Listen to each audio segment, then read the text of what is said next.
नमस्कार मित्रों, मैं नरेंद्र सिंह आप सभी का वैदिक क्लासेस में स्वागत करता हूं। मित्रों, आज हम सभी लोग पर्यावरण अध्ययन के अंतर्गत विभिन्न प्रतियोगी परीक्षाओं में टीटी, सीटीटी और शिक्षक भर्ती परीक्षा या प्रथम विभिन्न एक दिवसीय प्रतियोगी परीक्षाओं में बहुत सारे प्रश्न यहाँ से पूछे जाते हैं। इसमें हम सभी लोग पारिस्थितिकी तंत्र और उनसे संबंधित जो भी प्रश्न हमारे बनते हैं उस पर हम लोग चर्चा करेंगे। चलिए मित्रों, हम सबसे पहले देखते हैं कि पारिस्थितिकी या इकोलॉजी किसे कहते हैं। तो इकोलॉजी के अंतर्गत ये आता है, अक्सर हम देखते हैं कि हमारी इस पृथ्वी पर तमाम सारे जीवों का अस्तित्व विद्यमान है। तो इन जीवों के अस्तित्व के साथ साथ हमारा जलमंडल, वायुमंडल, स्थल मंडल भी है, जो इन जीवों को एक वातावरण क्रिएट करता है, वातावरण बनाता है। तो हम ये देखते हैं कि हमारी इस पृथ्वी पर जो जीवधारी हैं, जो जीव हैं, इन पृथ्वी के आसपास जो हमारा जल है, वायु है, स्थल है, तो ये जल, वायु और स्थल क्या बनाते हैं मित्रों? वातावरण बनाते हैं। ये हमारे जीव के अनुकूल वातावरण होता है। तो हम ये देखते हैं कि जो जीव होते हैं और जीव का जो वातावरण होता है जहाँ पर ये जीव रहते हैं, इन दोनों का जो संबंध होता है, यानी इन दोनों का पारस्परिक संबंध क्या कहलाता है? पारिस्थितिकी।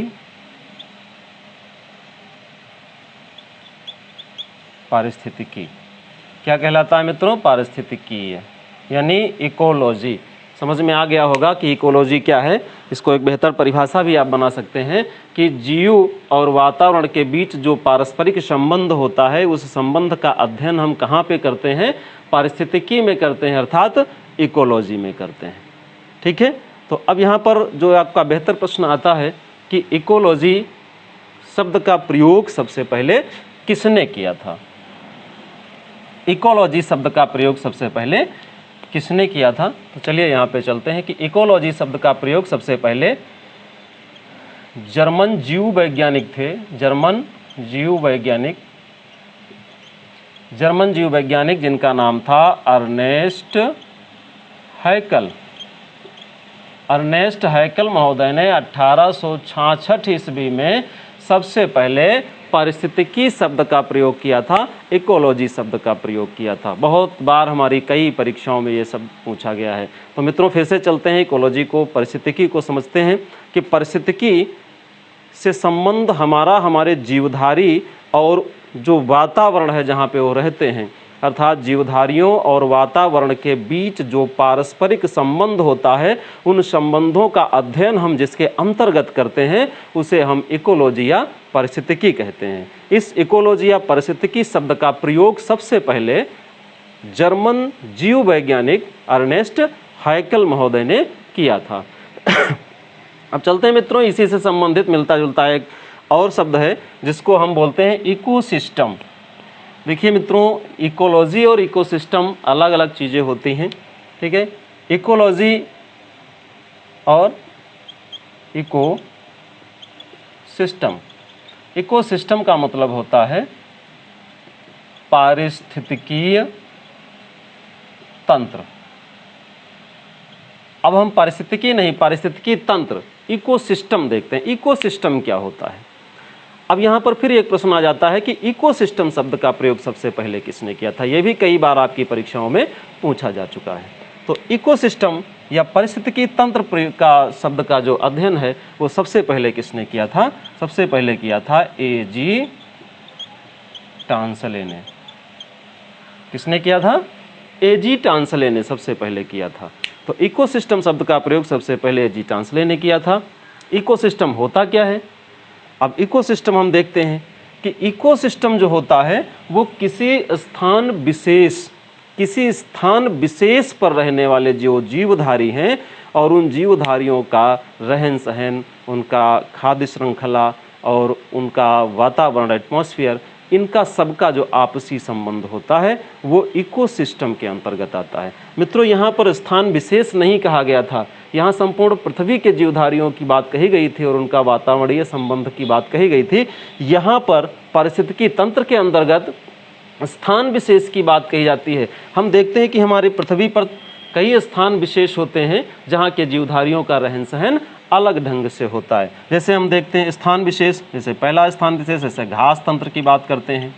घास तंत्र, तो घास तंत्र में जो मैदानी भागों में रहने वाले हैं, घास को खाते हैं, वहाँ पर अपने जीवन को सर्वाइव करते हैं, तो उनका तंत्र कैसा होता है, घास तंत्र। दूसरे नंबर पर हम देखते हैं घास तंत्र के बाद हम देखते हैं जो वन स्थल होते हैं, वन स्थल यानी वनों में रहने वाले, तो वन स्थल तंत्र। तीसरे नंबर पर हम देखते हैं समुद्र या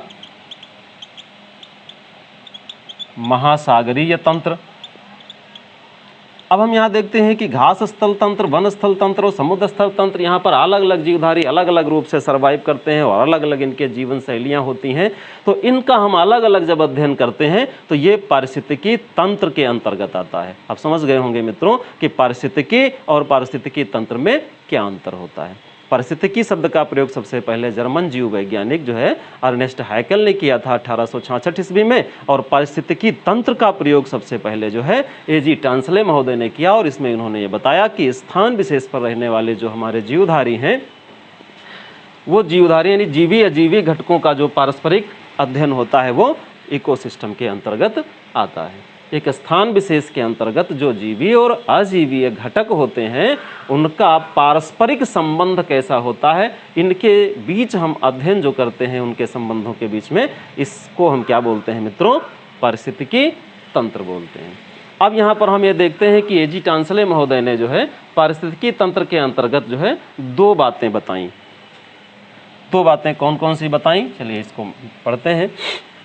एजी टांसले महोदय ने दो बातें बताई। एक तो ये बताया कि इकोसिस्टम एक खुला तंत्र है। पहली बात क्या बताई, पहली बात बताई कि इकोसिस्टम जो होता है वो क्या है, एक खुला तंत्र है, खुला तंत्र है। और दूसरी बात जो एजी टांसले महोदय ने बताई, दूसरा बताया कि यह प्रकृति की कार्यात्मक इकाई है, यह प्रकृति की कार्यात्मक इकाई है। अब यहाँ पर ये समझने वाली बात है मित्रों, पहले तो बताया कि इकोसिस्टम एक खुला तंत्र है। खुला तंत्र का मतलब ये होता है कि जो स्थान विशेष होता है, जैसे घास तंत्र है तो घास में रहने वाले जो भी जीवधारी हैं वो जलीय नहीं होंगे, ठीक है। जो जल के अंदर रहने वाले होते हैं वो घास में रहने वाले घास पर सर्वाइव नहीं कर पाएंगे। इस तरीके से इनके जो कार्य क्षेत्र होते हैं, रहन सहन के क्षेत्र होते हैं वो अलग होते हैं, वो खुले तंत्र में ही होते हैं। दूसरे नंबर पर यह बताया कि यह प्रकृति एक कार्यात्मक इकाई है, कि इकोसिस्टम हर वक्त कार्य करता है। अगर इकोसिस्टम में कोई प्रॉब्लम आ जाती है, पारिस्थितिकी तंत्र में समस्याएं यदि उत्पन्न हो जाती हैं, तो हमारी प्राकृतिक वातावरणीय चीज़ें होती हैं वो डिसबैलेंस हो जाएंगी, हम लंबे समय तक सर्वाइव नहीं कर पाएंगे। हम ये देखते हैं कि पर्यावरण को संतुलित बनाए रखने के लिए हमारा जो पारिस्थितिकी तंत्र है वो बहुत ही सहयोग करता है। अगर पारिस्थितिकी तंत्र में समस्याएं आएँ तो पर्यावरण जरूर असंतुलित हो जाएगा, इसलिए पारिस्थितिकी तंत्र को बेहतर बनाए रखना हमारा परम दायित्व भी होता है। अब यहाँ पर हम ये देखते हैं कि तमाम सारी ऐसी कमियां आ जाती हैं। पारिस्थितिकी तंत्र जब असंतुलित हो जाता है, जब ये कार्य इसका समस्या हो जाती है इसके कार्यों में, तो जब असंतुलित हो जाता है तो इसमें तमाम सारी ग्लोबल वार्मिंग है, बाढ़ है, सूखा है, तमाम सारी ऐसी दैवीय या प्राकृतिक आपदाएं आ जाती हैं जिनसे हम सभी को झेलना पड़ता है। अब देखें तो कि इकोसिस्टम के दो घटक होते हैं। इकोसिस्टम के जो प्राकृतिक तंत्र पारिस्थितिकी तंत्र है इसके दो घटक होते हैं। इसके घटक की बात अगर करते हैं, घटक, तो इसके दो घटक होते हैं। एक होता है जैविक घटक, जैविक घटक, दूसरा होता है अजैविक घटक। जैविक घटक क्या है? जैविक घटक में हम सबसे पहले देखते हैं कि जैविक घटक में सबसे पहले आता है उत्पादक, दूसरे नंबर पर उपभोक्ता, तीसरे नंबर पर अपघटक आते हैं। यानी जैविक घटक के अंतर्गत हम तीन चीज़ों को लेते हैं, उत्पादक, उपभोक्ता और अपघटक। और अजैविक घटक में कार्बनिक और अकार्बनिक आते हैं। अजैविक घटक दो प्रकार का होता है, यानी एक कार्बनिक और दूसरा अकार्बनिक। अकार्बनिक, कार्बनिक के अंतर्गत कौन आते हैं मित्रों? देखिए, कार्बनिक घटक के अंतर्गत आते हैं हमारे जो है कार्बोहाइड्रेट, प्रोटीन है, वसा है, जो हमारे शरीर को संचालित करने के लिए जरूरी होते हैं, वो कार्बनिक घटक हैं। जैसे कार्बोहाइड्रेट,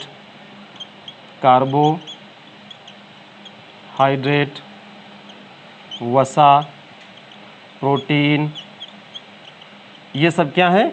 ये कार्बनिक घटक होते हैं। और अकार्बनिक घटक क्या होते हैं? अकार्बनिक घटक में है मृदा, जल, वायु, खनिज। अकार्बनिक घटक क्या होते हैं?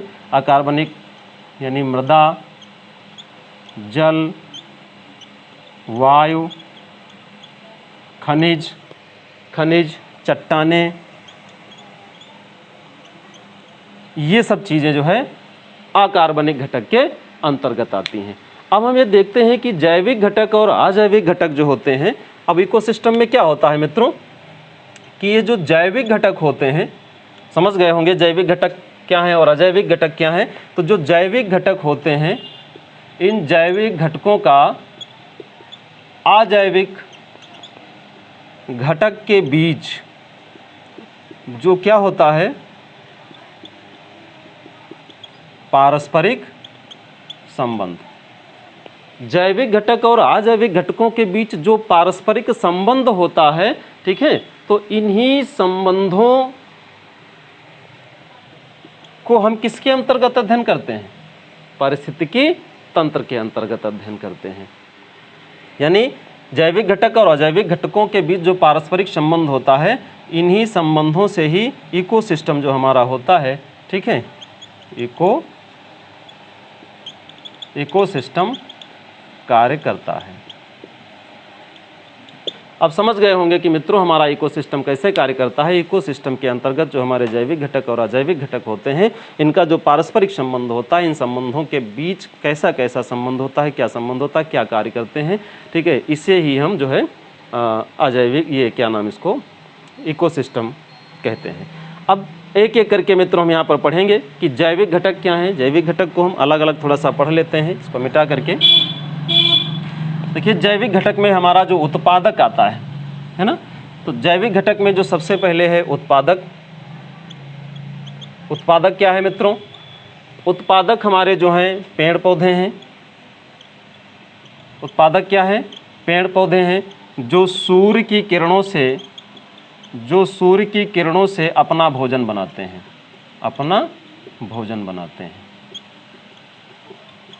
ये क्या कहलाते हैं? उत्पादक।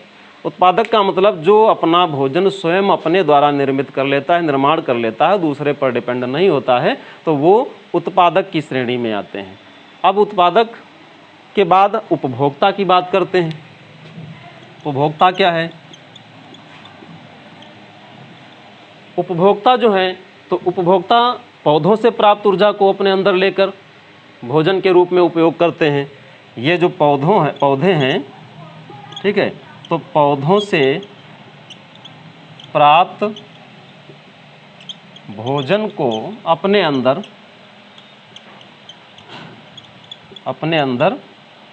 धारण करते हैं। पौधों से प्राप्त भोजन को अपने अंदर धारण करते हैं, तो ये जो हमारे जो है उपभोक्ता कहलाते हैं। अब यहाँ पर ये देखते हैं कि जो उपभोक्ता होता है, उपभोक्ता दो प्रकार के होते हैं। एक तो होता है प्राथमिक उपभोक्ता, और दूसरा होता है द्वितीयक उपभोक्ता। दूसरा क्या होता है? द्वितीयक उपभोक्ता। प्राथमिक उपभोक्ता वो होते हैं, ये शाकाहारी आते हैं इसके अंतर्गत।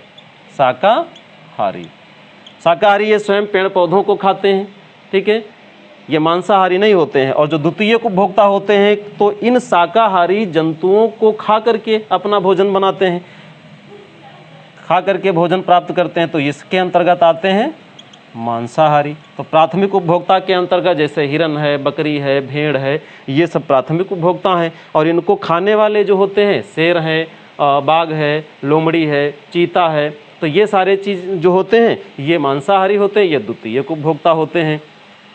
और सर्वाहारी तृतीयक उपभोक्ता जैसे मनुष्य सबको खा लेता है, भेड़ बकरी भी खा लेता है और मांसाहारियों को भी खा लेता है, शाकाहारियों को भी खा लेता है। तो इसका मतलब जो मनुष्य होते हैं वो तृतीयक उपभोक्ता में यानी सर्वाहारी के अंतर्गत आते हैं। तो मित्रों ये समझ गए होंगे कि उपभोक्ता क्या होते हैं, इनके संबंध को अभी हम बताएंगे सब लोग। अब चलते हैं अपघटक किसे कहते हैं। अपघटक क्या होता है?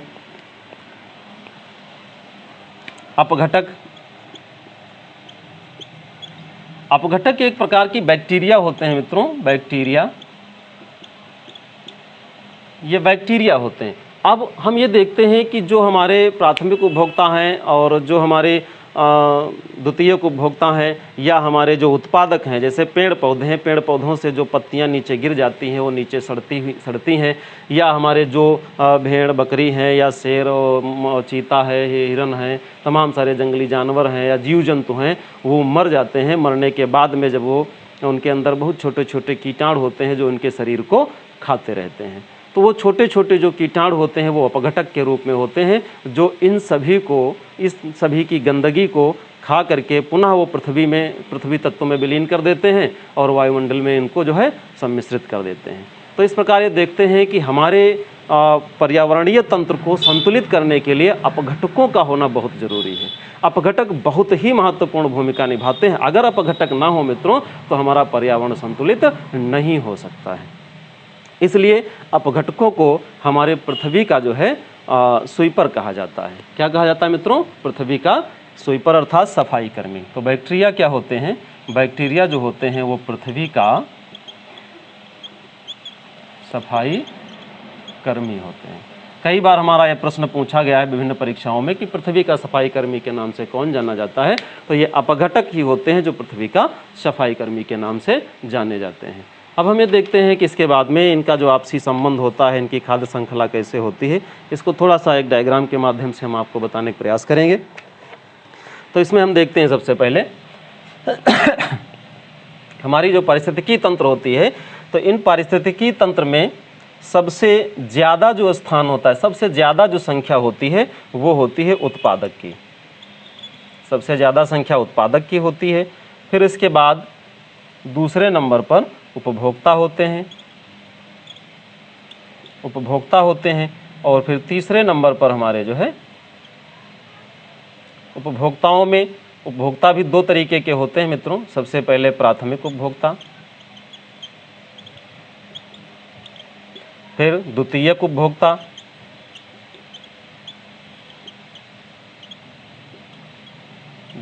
उपभोक्ता और फिर इसके बाद जो है अपघटक होते हैं। अपघटक। तो इस प्रकार हम ये देखते हैं कि जो उत्पादक होते हैं उनकी संख्या सबसे ज़्यादा होती है, प्राथमिक उपभोक्ता उससे कम, फिर द्वितीयक उपभोक्ता यानी मांसाहारी उससे कम और अपघटक कम होते हैं। अब हम ये देखते हैं कि जो प्राथमिक उत्पादक होते हैं, जैसे मान लो यहाँ पर हम देखते हैं कि ये 100 की संख्या में हमारे प्राथमिक उत्पादक हैं, तो प्राथमिक उपभोक्ता 10 होंगे, द्वितीयक उपभोक्ता हमारे 5 होंगे। इस तरीके से अपघटक बनेंगे। तो इनकी जो खाद्य श्रृंखला होती है तो एक इस तरीके का जो रूप ले लेती है, इस तरीके से। अब हम देखते हैं कि ये जो खाद्य श्रृंखला इनकी है ये घटते हुए क्रम में होती है। तो इस प्रकार हमारे जो उत्पादक उपभोक्ता अपघटक होते हैं इनके संख्या के अनुसार हम आपको बता दिए। फिर हमें आप बता रहे हैं कि पृथ्वी पर जो खाद्य श्रृंखलाओं की जितनी अधिक विविधता होती है, पारिस्थितिकी तंत्र उतना ही अधिक संतुलित होता है। अब देखिए यहाँ पर पारिस्थितिकी तंत्र के संतुलन की जो बात कही गई है, तो यहाँ एक बात हमें समझने में बहुत आवश्यक है, समझना जरूरी है कि पृथ्वी पर जितना ज़्यादा जीवधारियों की विविधता होगी उतना ही अधिक जो है पारिस्थितिकी तंत्र संतुलित होगा। जैव विविधता कम होगी तो पारिस्थितिकी तंत्र संतुलित नहीं होगा। ठीक है, इसके तमाम सारे कारण भी हैं। तो सबसे पहले हम देखते हैं कि जैव विविधता होती कहाँ पे सबसे ज़्यादा है। इसको मिटा के पहले नोट करके एक चीज़ लिख लेते हैं कि पारिस्थितिकी तंत्र के संतुलन के लिए क्या होना चाहिए। हम देखते हैं कि जहाँ पर जैव विविधता अधिक होती है वहाँ पर पारिस्थितिकी तंत्र संतुलित होता है, संतुलित होता है। अब हमें देखते हैं कि जैव विविधता कहाँ पे अधिक होती है, जहाँ पर वर्षा ज़्यादा होती है। जहाँ पर वर्षा ज़्यादा होती है तो वर्षा ज़्यादा होने के कारण वहाँ पर वन ज़्यादा होंगे, जंगल ज़्यादा होंगे, जंगल ज़्यादा होंगे। फिर जब जंगल ज़्यादा होंगे तो जंगलों में जीव जंतु होंगे। अब जीव जंतुओं की संख्या वहाँ पर ज़्यादा होगी, वहाँ पर इनके रहने का उचित पर्याप्त स्थान भी हो जाएगा। और जब इनकी संख्या ज़्यादा होगी तो यहाँ पर विभिन्न प्रकार के जीव जंतु होंगे, जिससे जो है यहाँ पर पर्यावरण संतुलित होता है। अब हम ये देखते हैं कि जैव विविधता, तमाम सारे हमारे विश्व में जैव विविधता को बनाए रखने के लिए देखते हैं कि हमारे विश्व में तमाम सारे सम्मेलन भी किए गए। हमारे पर्यावरण को संतुलित करने के लिए वैश्विक स्तर पर इसके तमाम पुरजोर जो है प्रयास किए गए, उनके बारे में मित्रों हम लोग भी चर्चा करेंगे। ये देखते हैं कि पर्यावरण के संतुलन को बनाए रखने के लिए विश्व स्तर पर कौन कौन से ऐसे प्रयास किए गए। तमाम सारी हमारी एक दिवसीय परीक्षाओं में और तमाम सारी इसी परीक्षाओं में प्रश्न पूछे गए हैं, जिनको हम लोग जो है एक एक करके चर्चा करते हैं। अब देखते हैं कि जो हमारे पर्यावरण संतुलन के लिए विश्व स्तरीय प्रयास कौन कौन से किए गए थे। विश्व स्तरीय प्रयास, विश्व स्तरीय प्रयास में सबसे पहले, विश्व स्तरीय प्रयास में सबसे पहले जो है स्टॉकहोम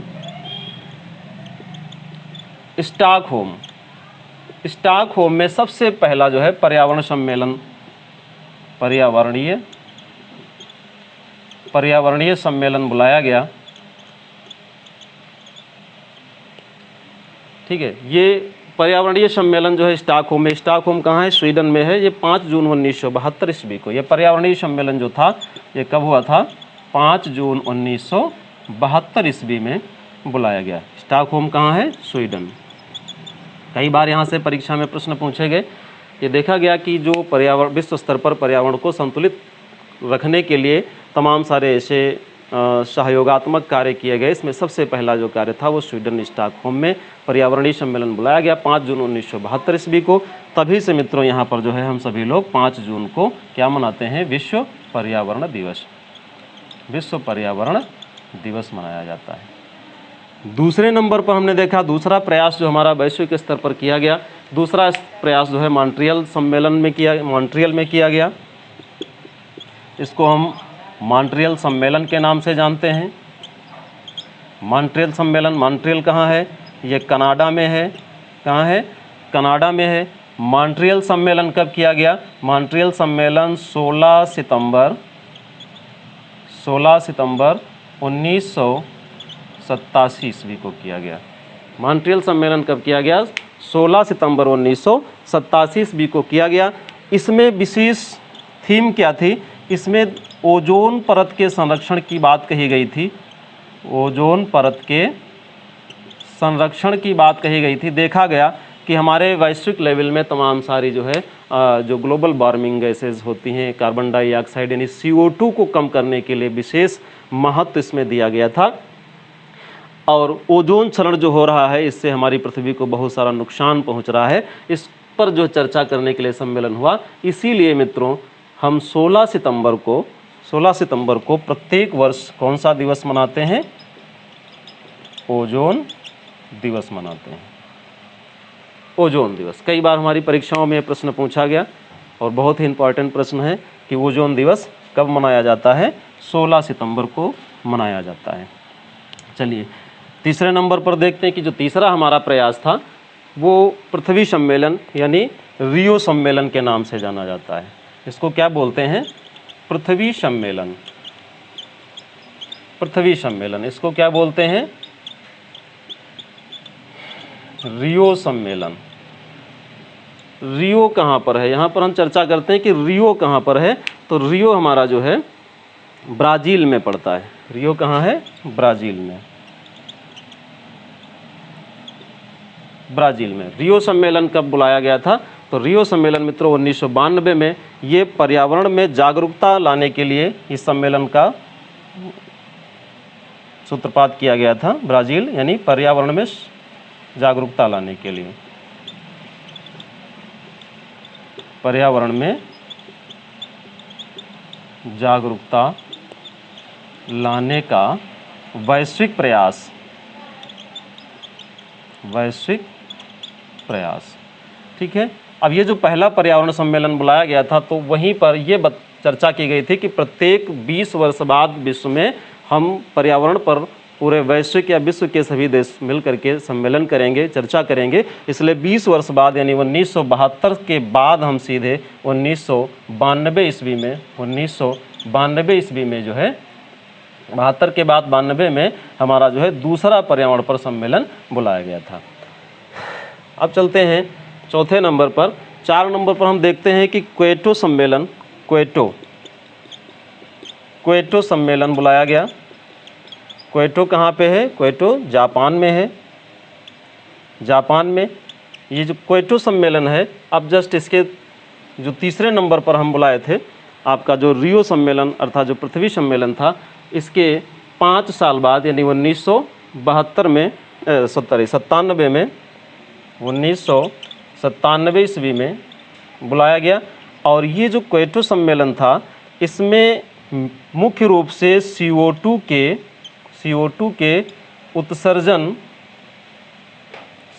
के उत्सर्जन पर रोक यानी कार्बन डाइऑक्साइड ग्लोबल वार्मिंग गैसों की रोकथाम के लिए एक विशेष रूप से इसमें हम कार्यक्रम चलाए थे। तो इस तरीके से हम ये देखते हैं मित्रों कि समय समय पर विश्व लेवल पर भी पर्यावरण को रोकने के लिए, पर्यावरण के संतुलन को बनाए रखने के लिए हम तमाम सारे ऐसे सम्मेलन करते रहते हैं। इसमें बाली सम्मेलन है, पेरिस सम्मेलन है, ऐसे तमाम सारे आगे सम्मेलन भी हुए हैं जो आपके करंट अफेयर्स क्वेश्चंस में भी पूछे जा सकते हैं। फिर हम ये देखते हैं कि इसमें अभी हाल ही में जो पेरिस सम्मेलन हुआ था इसमें अमेरिका ने भाग लेने से मना कर दिया था, तो इसको भी हम लोग आगे चर्चा कर लेंगे। तो इस प्रकार से देखते हैं कि जो पर्यावरणीय अध्ययन है हम लोगों ने एक बेहतर चार्ट बना करके इसको जो है तैयारी किया है। अब आगे हम सभी लोग ऐसे पढ़ते रहेंगे। तब तक के लिए धन्यवाद, शुभकामनाएं, आपका दिन शुभ हो।